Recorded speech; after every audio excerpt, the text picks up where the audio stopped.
Halo semua, pada kesempatan kali ini, kelompok D akan melakukan analisis dan menjelaskan gaya penulisan yang ada pada ulasan buku Demokrasi Damai Era Digital. Judul 3 ulasannya, yang pertama, generasi milenial golput kok bisa? Lalu yang kedua, ada demokrasi ala media sosial di kontestasi politik 2019, dan yang terakhir, keberagaman dan dinamika demokrasi Indonesia di era digital.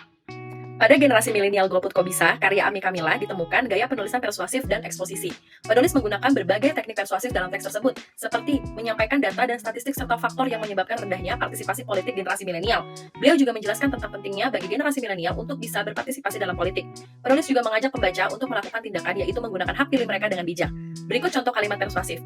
Jika segenap generasi milenial, yakni 1/5 dari keseluruhan daftar pemilih tetap, menggunakan hak pilihnya dengan bijak, maka sebenarnya kita tengah berinvestasi untuk Indonesia yang lebih baik. Ulasan ini juga mengandung unsur gaya penulisan eksposisi, karena penulis berusaha untuk menjelaskan beberapa informasi penting tentang politik kepada pembaca seperti pengertian generasi milenial, dampak hoax terhadap partisipasi politik generasi milenial, pentingnya akses informasi bagi generasi milenial dalam proses pengambilan keputusan politik, dan beberapa isu politik yang penting. Contoh kalimat dalam ulasan yang menunjukkan gaya eksposisi adalah penentuan harga, fasilitas yang dinikmati, kebebasan mengutarakan pendapat di media sosial, sampai ekosistem ekonomi digital yang melahirkan banyak perusahaan rintisan sangat dipengaruhi oleh situasi politik dalam negeri. Menjadi kesimpulan, gaya penulisan persuasif dan eksposisi digunakan secara bersama-sama dalam ulasan ini untuk mencapai tujuan penulis, yaitu untuk meyakinkan pembaca, khususnya generasi milenial, untuk lebih aktif dalam politik dan menggunakan hak pilih mereka dengan bijak. Dalam judul ulasan demokrasi ala media sosial di konsultasi politik 2019, penulis menggunakan gaya penulisan eksposisi, persuasif, dan deskriptif. Dalam penulisan eksposisi, penulis memberikan pembahasan yang mendalam tentang suatu topik. Penulis menjelaskan peranan media sosial terhadap politik dan tentang bagaimana media sosial mempengaruhi politik serta dampaknya terhadap proses demokrasi. Dalam penulisan persuasif, penulis secara halus mempengaruhi pembaca dan berupaya meyakinkan pembaca bahwa literasi media digital menjadi keterampilan yang penting dalam era digital. Penulis menggunakan fakta yang kuat dan terstruktur dengan baik serta teknik persuasif yang digunakan berupaya dalam menciptakan keyakinan tentang isu yang dibahas. Contoh teks dalam gaya penulisan persuasif adalah dengan meningkatkan literasi media, generasi milenial akan dapat mengembangkan keterampilan yang kritis yang memungkinkan untuk mereka dalam memilih informasi yang akurat, menghindari penyebaran berita palsu, dan membuat keputusan politik yang lebih berdasarkan fakta. Penulis secara rinci menggambarkan situasi dan fenomena yang terjadi, memberikan gambaran yang detail tentang situasi, tempat, dan fenomena yang terjadi.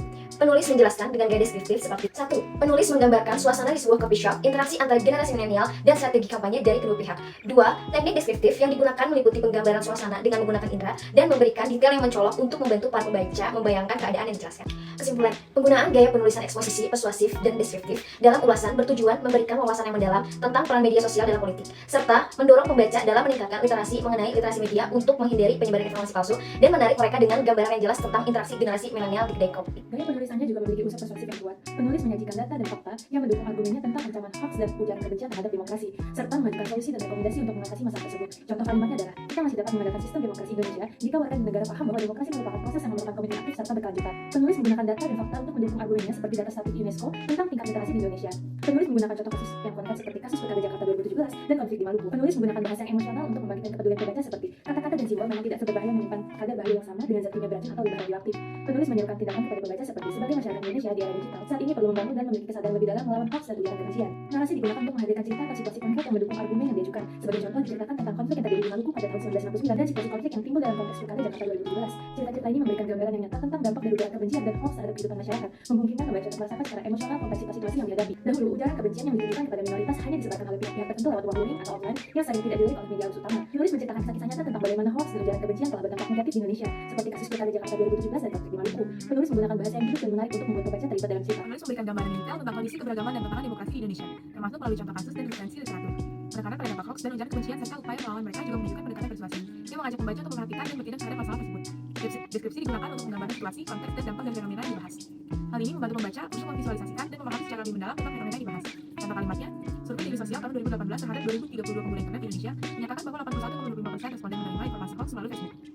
Kesimpulannya, dengan menggunakan gaya kepenulisan persuasif, narasi, dan deskripsi, ulasan tersebut pembaca dapat diberi pemahaman yang mendalam tentang dampak negatif dari hoax dan ujaran kebencian terhadap masyarakat. Argumen-argumen yang meyakinkan dan data yang kuat membujuk pembaca untuk mengakui urgensi dan pentingnya perlunya upaya-upaya kontra narasi serta peningkatan literasi informasi guna melawan fenomena ini. Deskripsi yang mendalam tentang konteks sosial dan politik menegaskan bahwa demokrasi Indonesia dapat tetap kokoh jika didukung oleh kesadaran dan komitmen kolektif dalam menjaga ruang-ruang publik yang inklusif dan aman dari manipulasi dan penyebaran hoax serta ujaran kebencian. Kita akan masuk pada kesimpulan. 3 ulasan tersebut menggambarkan perubahan politik dalam era digital dan tantangannya bagi negara bangsa dan kebangsaan Indonesia. Ulasan ini menyoroti pentingnya partisipasi generasi muda dalam demokrasi, perlunya literasi media yang kuat, dan kebutuhan akan budaya diskusi yang bermartabat. Namun, ada beberapa hal yang perlu diperhatikan lebih lanjut. Yang pertama, regulasi yang sesuai diperlukan untuk mengatasi masalah hoax dan disinformasi. Yang kedua, peningkatan literasi politik di masyarakat juga penting, bukan hanya literasi media. Yang ketiga, kerjasama antara pemerintah, masyarakat sipil, dan sektor swasta diperlukan untuk menciptakan lingkungan digital yang mendukung kemajuan demokrasi. Dengan tindakan ini, kita dapat memperkuat fondasi demokrasi Indonesia di era digital dan menghadapi tantangan dengan lebih efektif, menjaga kedaulatan negara, memperkokoh persatuan dan kesatuan bangsa, serta memajukan kesejahteraan masyarakat.